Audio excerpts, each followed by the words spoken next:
Sebelum baru kita buat video ke sekali tu, selamat datang ke channel YouTube Panggau Libau. Sebelum kita terus ke video sekali tu, aku ngau senang hati minta ngake kita semua tolong aku nekan like, subscribe, ngelucin mit mbak baru dia. Awak kita nak tinggal info terbaru dari channel Panggau Libau. Hari subscribe kita nyak nanda aku sukung kita ngake channel tu. Terima kasih semua. Tajau berantu. Percaya tau kena kita semua nanti tajau tau ke benda ti selalu dibun kita keliak nemu berantu. Ya maka nemu nganu, nemu berjakuk ke diri, nemu berdemuah ke diri, nemu nyabak ke diri, didinga lebuh maya malam hari. Pia mega orang ketua ke selalu lusi, tajau berantu tu nemu melatau ke nemu merjuak ke diri bak tengah bili. Serama mainnya. Ote tu amai kala udah nyadi. Begini ketajau tu nemu berantu deh. Kalau tahu kena kita semua nanya tidak ketuai, nama kebuah tajau nemu berantu ke diri. Tina kala awak kaku nerang ke kita semua nama kebuah tajau tu nemu berantu lebuh di ibun kita kelalu lama. Benda tahu ke tajau semua kita nemu asal penatai benda tu ari keliak sigi datayari menua Cina.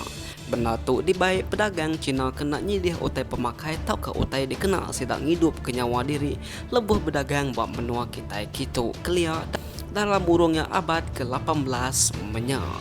Benar tu keliak kena ku cerita ia minat dikena orang nyimpan ai ngau nyimpan padi. Tang bisi mega orang nyimpan beras pada dalam tajau mega. Benar tau ke tajau tu mayuh macam-macam bangsa. Bisi banyak benda naga, benda singa raja, benda tupai, benda laga, benda manu, benda mayau, benda bungai ngau benda kelimpai serta mayuh agi nama benda tau ke tajau ti nak boleh disebut aku bad itu. Jadi dulu keliak menua agi benuang yang lalu siga lalu bingar laban orang keliak selalu benda berserang ke kota rumah panjai kena mumpung pala munsuh.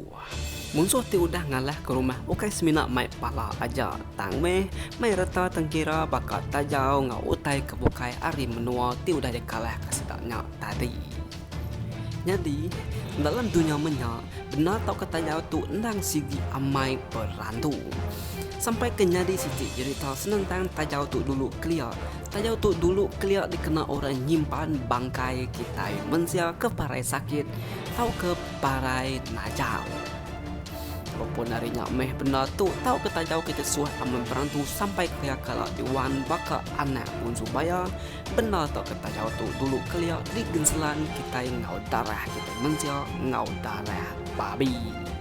Nyalai nanti berpengarap kita iban keliak semua benda tak kita jauh lanji tibang ngau utai kebukai sigi disimpan sidak ya utai pada dalam perut tajaunya. Bisi megak ditutup sidang nak talam laban ngai ke ngasuh utainya puang nadai utai diisi. Nangi ketau ngacau lalu ngeregaunya di antu enti ya dilak ketau ditinggal kita lalu lama lebuh nak ditutup. Laban nanti kersa lama kita iban begitu dituju ke puang bakanya aja ia nemu lapar lalu ngiga pemakai.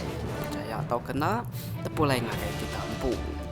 Nya kesuah amai didinga kita nemu nyawa ke diri terkadang nemu ngambil nyawa kita pak rumah panjai dia nanti sidak serubahnya bisi salah tau ke bisi jai mimpi nanti diintu ngau mana nada yang nemu ngacau asal meh diberi makai lalu ditutup muanya ambil kena telengak bakanya aja amat tau kena otai tu nemu berantu percaya tau kena kita semua tersebut aku tu tadi tak jauh nemu berantu nanti perut yang nada disimpan ke kita otai delak ke pihak aja lalu dilak ke telengak bakanya aja nanti kita nak percaya ke aku boleh kita ke rumah lagi uji kita nanya apa tau ke inai kita tau ke aki tau ke ini kita dia kita dekat nemu sawut tanya tu amai tau kena tak jauh kita iban nemu berantu pesaka lama kita iban sigi berantu.